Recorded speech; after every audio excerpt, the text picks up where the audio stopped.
दोस्तों, हमेशा की तरह आज भी मैं आपके लिए एक बहुत ही ज़्यादा खूबसूरत कहानी लेकर आया हूँ। रवीन्द्रनाथ टैगोर जी की कहानी भिखारिन। ये कहानी एक अंधी बूढ़ी की है जो रोज़ मंदिर के दरवाजे पर जाकर खड़ी होती।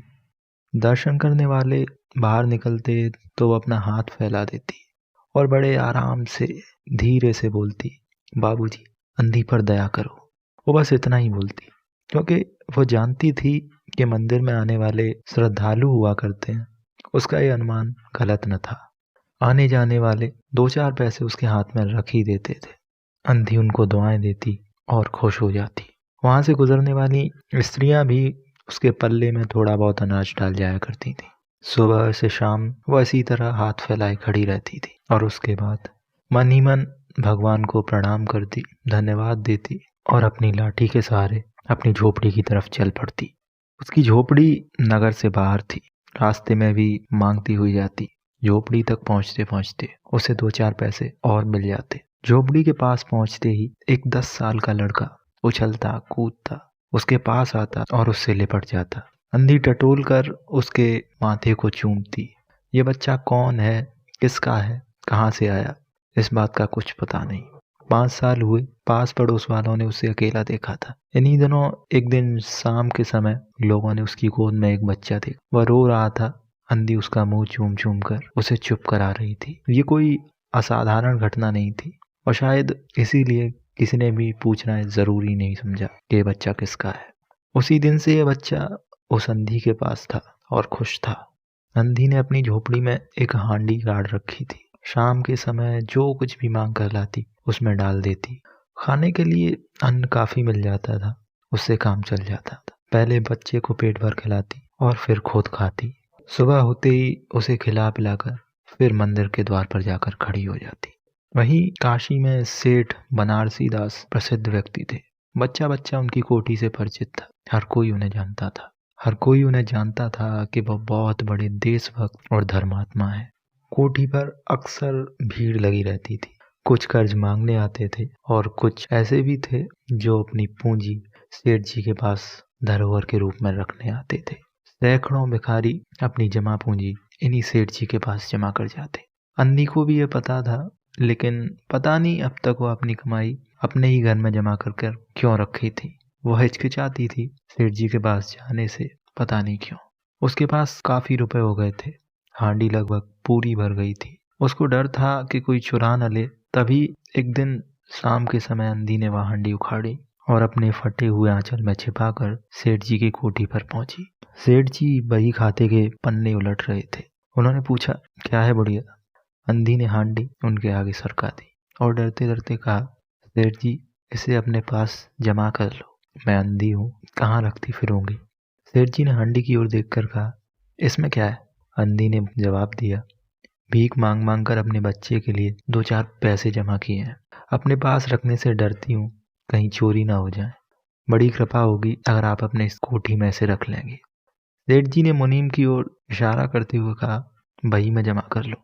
और फिर बुढ़िया से पूछा, तेरा नाम क्या है? अंधी ने अपना नाम बताया। मुनीम जी ने नकदी गिनकर उसके नाम से जमा कर ली और वह सेठ जी को आशीर्वाद देती हुई चली गई। 2 साल बहुत सुख के साथ बीते। सब कुछ अच्छा चला। तभी एक दिन अचानक लड़के को बुखार ने जकड़ लिया। अंधी ने दवा दारू की, झाड़ फूंक की, टोने टोटके किए, लेकिन कुछ काम ना आया। लड़के की दशा दिन प्रतिदिन बुरी होती गई। अंधी का दिल टूट गया। समझ नहीं आ रहा था क्या करे। तभी उसे याद आया कि शायद डॉक्टर के इलाज से फायदा हो जाए। बस यही सोचकर वह गिरती पड़ती सेठ जी की कोठी पर आ पहुंची। सेठ जी वहीं थे। अंधी ने कहा, सेठ जी, मेरी जमा पूंजी में से 10-5 रुपए मुझे मिल जाए तो बड़ी कृपा होगी। मेरा बच्चा मर रहा है, डॉक्टर को दिखाऊंगी तो ठीक हो जाएगा। सेठ ने कठोर स्वर में कहा, कैसी जमा पूंजी, कैसे रुपए? मेरे पास किसी के रुपए जमा नहीं है। अंधी ने रोते हुए जवाब दिया, साहब, 2 साल पहले मैं आपके पास रख गई थी अपनी सारी धरोहर। आपके ही पास तो रख कर गई थी, दे दीजिए, बड़ी दया होगी। सेठ जी ने मुनीम की ओर एक रहस्यमयी नजर से देखते हुए कहा, मुनीम जी, जरा देखना तो, इसके नाम की कोई पूंजी जमा है क्या? तेरा नाम क्या है री? अंधी की जान में जान आई। आशा बंधी कि चलो हो सकता है सेठ जी भूल गए होंगे, ऐसा धर्मी व्यक्ति भी भला कभी झूठ बोल सकता है। उसने अपना नाम बता दिया। उलट पलट कर देखा और फिर कहा, नहीं तो इस नाम पर 1 पाई भी जमा नहीं है। अंधी वहीं जमीन पर बैठी रही। उसने रो रो कर कहा, सेठ जी परमात्मा के नाम पर, धर्म के नाम पर कुछ दे दीजिए, मेरा बच्चा जी जाएगा, कुछ दे दीजिए। लेकिन सेठ जी ने गुस्से में उत्तर दिया, जाती है या नौकर को बुलाऊं? अंधी लाठी देखकर खड़ी हो गई और सेठ जी की ओर मुंह करते हुए बोली, अच्छा भगवान तुम्हें बहुत दे, और अपनी झोपड़ी की ओर चल दी। ये कोई आशीर्वाद नहीं था, बल्कि एक दुखियारी का शाप था। बच्चे की दशा बिगड़ती गई। उसके जीवन से अंधी भी निराश हो चुकी थी। सेठ जी पर रह रहकर उसे क्रोध आता, बहुत गुस्सा आता। इतना धनी व्यक्ति है, 2-4 रुपए दे देता तो क्या चला जाता। और फिर मैं उससे कोई दान तो मांग नहीं रही थी, अपने ही रुपए मांग रही थी। बैठे बैठे उसको कुछ याद आया। उसने बच्चे को अपनी गोद में उठा लिया और ठोकरें खाती हुई गिरती पड़ती सेठ जी के पास पहुंची और उनके द्वार पर धरना देकर बैठ गई। एक नौकर किसी काम से बाहर आया। अंधी को बैठा देखकर उसने सेठ जी को बताया। सेठ जी ने तुरंत आदेश फरमान दे दिया कि उसे भगा दो। नौकर ने अंधी से चले जाने को कहा, लेकिन वो जगह से हिली ही नहीं।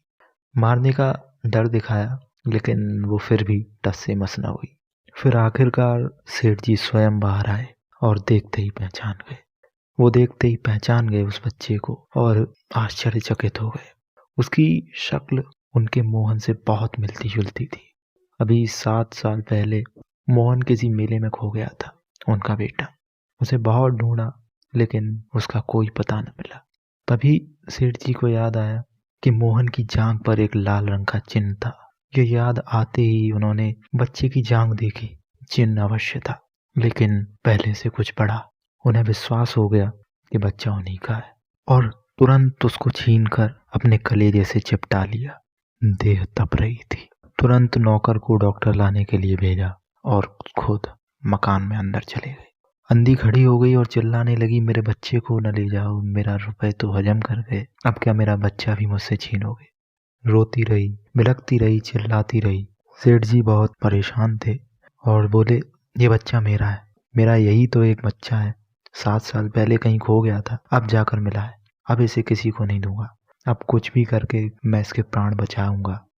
तभी अंधी ने एक जोर का ठहाका लगाया, तुम्हारा बच्चा है, इसलिए लाख यत्न करके भी इसे बचाओगे, और मेरा बच्चा होता तो उसे मर जाने देते।